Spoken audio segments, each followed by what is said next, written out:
Alright, today we're here to talk about another classic for the Atari 2600. Here we go. So many great classics here.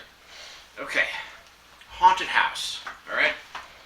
Haunted House, okay?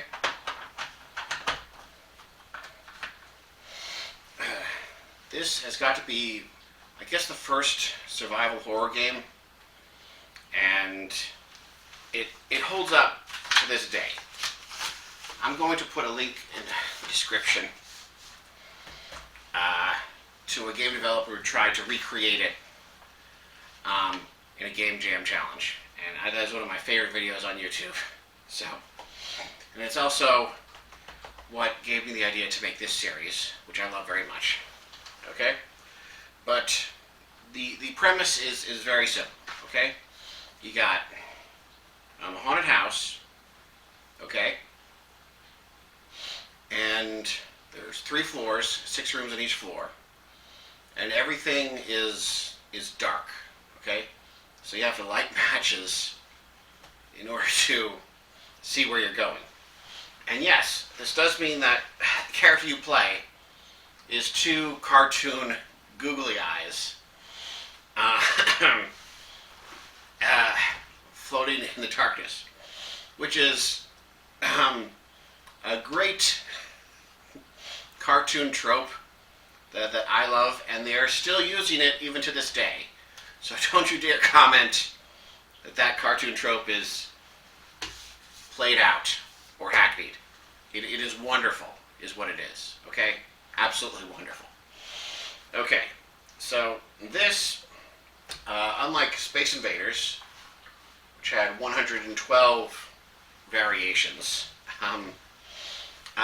this one keeps things a little more focused. Okay, and there are 9 different levels of difficulty. Okay, and they matter. Okay, if you sit here and you're playing difficulty level 4, and then later in the evening you go back and play difficulty level 5, okay, you feel the difference. Okay, now of course, the way this works is there's an urn. Okay, it's all about urns with Atari, am I right? Got all of those urns, or you could call it chalice, or you could call it a trophy. They're all good. Okay, but so it's broken up into 3 pieces. And in a haunted house, there is a bat, a tarantula, and the actual ghost that haunts the house. And they are also randomly placed throughout the mansion. And they move on predetermined paths. Okay, well, no, they move randomly, but they do follow a path, and they do follow logic. Okay, so yeah, doing things like, turning off the light and hiding in the corner, that actually works. Okay, now, that mechanic didn't get used again until Silent Hill. Oh my lord, that's pretty amazing. Okay, and it's like, yes, everything here is very simple. It's very stripped down. You got 3 enemies, 3 parts to your goal. Go into the house, and you win the game when you get out of the house with your life and the treasure. So it is. Okay, so at first, you can actually see where the walls are without expending matches. But as difficulty wraps up through the 9 levels, that goes out the window. Okay, now this is a single player game, but I had a lot of fun playing this in a group.